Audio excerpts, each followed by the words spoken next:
Did you kill Grace Millane? You're under arrest for the murder of Grace Millane. Hey everyone, welcome back to another episode. Today we're going to take a look at a story that's both heartbreaking and haunting. It's the kind of story that reminds us of the fragility of life, how things can change in an instant, and how even the most joyful journeys can take unexpected, tragic turns. We're talking about Grace Millane, a young woman full of dreams, passion, and a love for exploring the world. Her story is one that started with adventure and excitement, but sadly didn't end the way anyone would have hoped. As we dive into this, we'll not only explore the details of her case, but also reflect on the importance of safety, trust, and the dangers that can sometimes hide behind the most ordinary moments. So sit back, take a deep breath, and let's walk through Grace's story together. Grace Millane was born on December 2nd, 1996, in Essex, England. Known for her close-knit relationship with her family, Grace had a deep passion for art and travel. While studying advertising and marketing at university, she began to dream of exploring the world, eager to break free from the routines that felt like they were holding her back. She longed to experience different cultures and see what life was like beyond her familiar surroundings. In October 2018, she finally set out to make that dream a reality, embarking on a round-the-world trip that would take her from Southeast Asia to New Zealand. This journey was meant to be a transformative chapter in her life, but tragically, it would lead her down a path no one could have imagined. Grace's travel blog and social media accounts were filled with the excitement and joy of her adventures. She made new friends in Australia and Thailand, shared her growing anticipation for New Zealand, and spoke of future plans that seemed full of promise. Everything appeared to be going well. However, when she arrived in New Zealand in December 2018, her life took a sudden, dark turn. Grace Millane was used to traveling alone, but she always looked for ways to make her journeys more fun by meeting new people. Whenever she arrived in a new country, she was eager to learn about its culture and connect with locals. Platforms like Tinder became a way for her to form friendships and make her solo days more enjoyable and social. For Grace, connecting with people from the places she visited added a sense of adventure and meaning to her travels. However, this innocent desire to meet new people would lead her to cross paths with someone who would forever change her life. Jesse Kempson. Jesse plays a dark role in Grace's tragic story. He born in 1992 and had a troubled childhood and was estranged from his family. He spent most of his life in Wellington, struggling with unemployment and personal issues. His life was chaotic and filled with constant struggles, lacking any real stability. In this disorder, Jesse often lied to others to present himself as someone he was not. He manipulated the people he met, portraying himself as successful and wealthy, even though the truth was far from it. In reality, Jesse was jobless, distanced from his family, and unable to maintain a steady life. When Grace met Jesse on Tinder, she easily believed the false image he projected.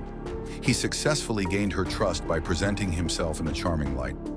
Grace agreed to meet him for dinner on December 1st, 2018. What seemed like just an ordinary dinner for Grace, tragically would become the moment that sealed her fate and marked the point of no return in her life.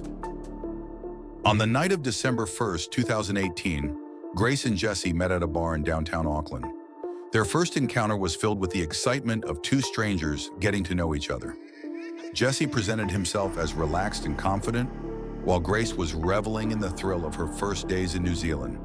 A quick intimacy developed between them, and their easy conversation revealed a growing interest in each other. As they moved from bar to bar, enjoying their drinks, the sexual attraction between them became increasingly evident. Security cameras captured moments of laughter, conversation, and their deepening closeness.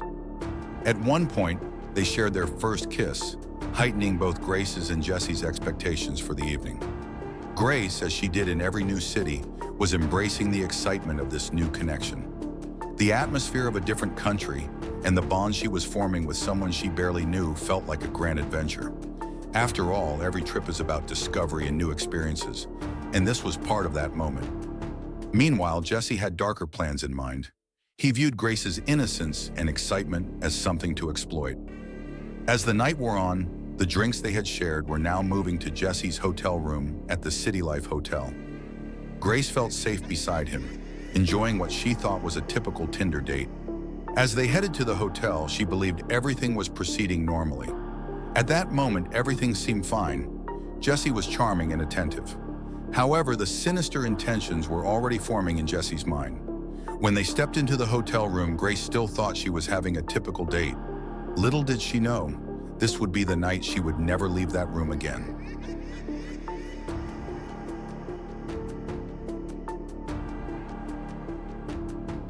After Grace's death, Jesse was left in a state of panic, unsure of what to do. He first attempted to tidy up the room where Grace's lifeless body lay, but his real plan was to conceal her body. He quickly made a decision and went to a nearby car rental agency, hoping to find a suitable way to transport Grace's body. Using the rented car, Jesse took advantage of the bellboy's cart to discreetly remove Grace's body from the hotel room. This way, he was able to leave the room without drawing attention and placed her in the vehicle. Jesse then drove to the Whitacre Ranges, a forested area to the west of Auckland. Upon arriving, he found a secluded spot where he could hide the valise and decided to bury it there. After checking the surroundings to ensure no one was watching, he buried the valise without opening it, covering Grace's body with dirt.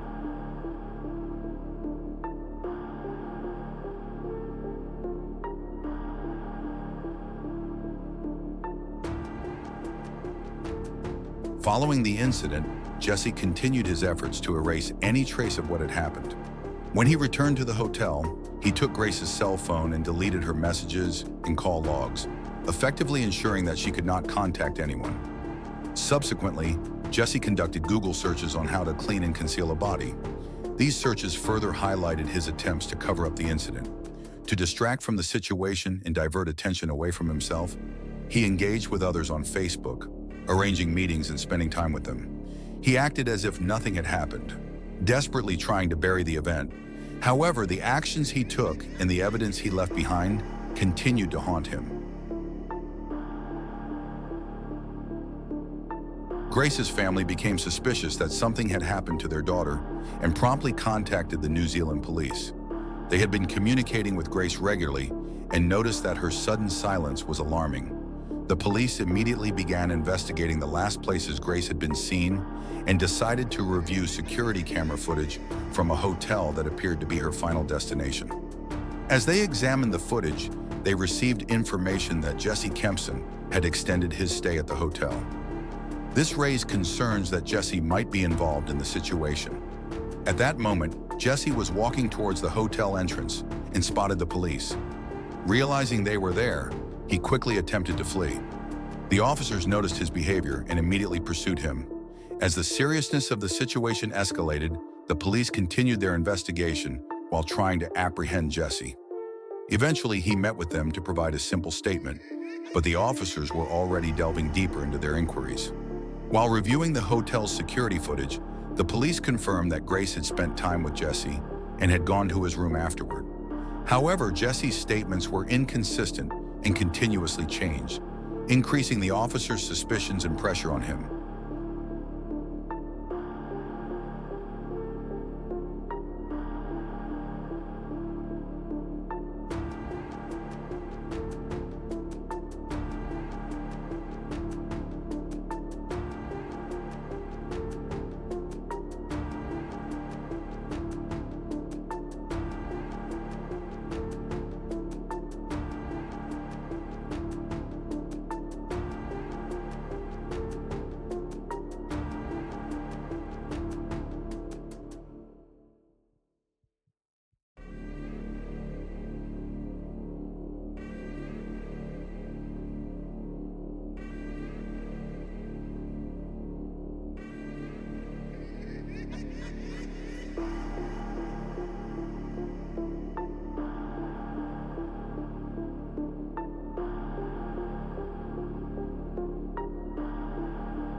questioning begins.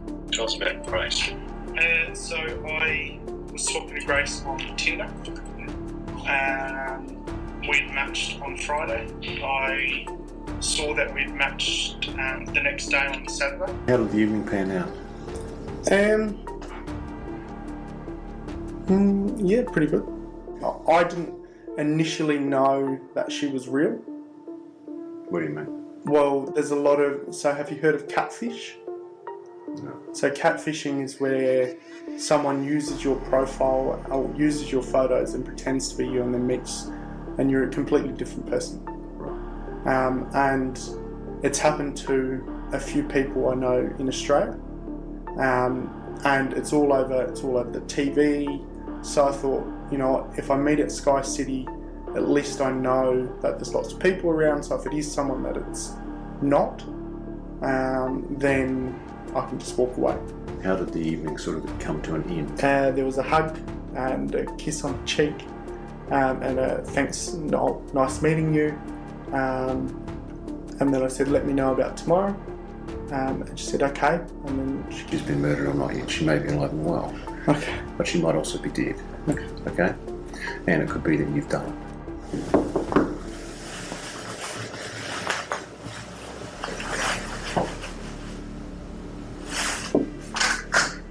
Hey, I just want to ask a question. Am I being arrested for something I didn't do? You haven't been arrested, mate. Oh. No. Oh. Oh. You've indicated that you're willing to speak to us about the events of last Saturday. Is that correct? Yes. Tell me what happened last Saturday. From the beginning, talking to me about 50 Shades of Grey, which is a sex fantasy movie that's out. We started having sex. At first it was just normal. It was very placid.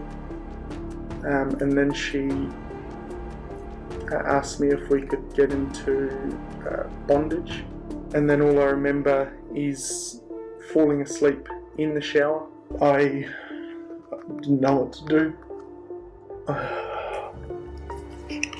I went downstairs and I was just, I don't know, I was all over the place.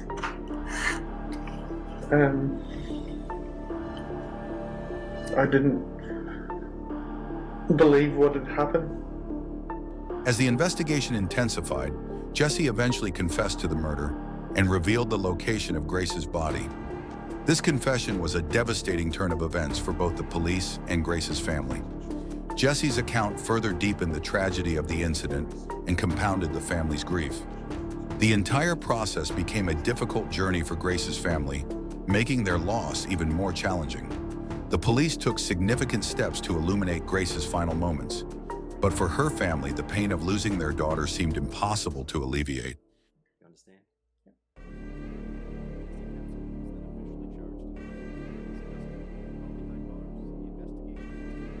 The trial that began after Jesse Kempson's arrest caused a significant stir in New Zealand. The media closely followed every stage of the trial, and a heated debate emerged among the public regarding the tragic death of Grace Millane. In court, Jesse's defense claimed that Grace's death was an accident. However, the prosecution presented strong evidence to prove that Grace had been deliberately suffocated and that Jesse had planned this act in advance. Among the evidence presented by the prosecution were Jesse's calm demeanor after the incident and his efforts to conceal the body. It was revealed that he had conducted internet searches for terms like how to clean a body and how to hide a body. These types of searches constituted compelling evidence of his guilt. Additionally, in the days following the incident, Jesse continued to communicate with other women on Facebook, behaving as if nothing had happened, which was used against him in court. The court found Jesse Kempson guilty of murdering Grace Millane and sentenced him to life imprisonment. While this sentence provided some relief for Grace's family, it would never bring their daughter back. Following the court's decision, Grace's family resolved to live a life dedicated to preserving their daughter's memory. They vowed never to forget the value of Grace's life and the joy she brought. Thus, they began organizing various projects and events to honor her memory. This trial became a turning point not only for Grace's family, but also for society as a whole.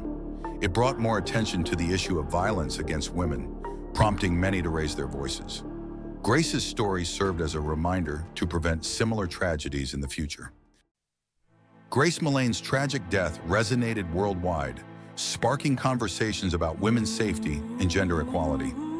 The case became a significant catalyst for raising awareness on these crucial issues. In response to their immense loss, Grace's family established the Love Grace Foundation, dedicated to preventing violence against young women and promoting initiatives to ensure their safety. Grace was a young and courageous woman with dreams of exploring the world. Although her life was tragically cut short, the legacy she left behind touched the hearts of many and ignited a global movement for change. Through the foundation, her family aims to honor her memory by supporting educational programs, workshops, and community outreach that empower young women and foster safe environments. The Love Grace Foundation also serves as a platform for sharing stories and resources, creating a community where individuals can unite against violence and advocate for equality. Grace's story is not just a reminder of the dangers women face, but also an inspiration for resilience and hope. Her memory fuels the fight for a world where every woman can pursue her dreams without fear. As Grace's family continues to champion her cause, they remind us all that change is possible when we stand together. The impact of Grace Millane's life and untimely death echoes beyond her immediate circle, encouraging countless others to join in the movement for a safer, more equitable world.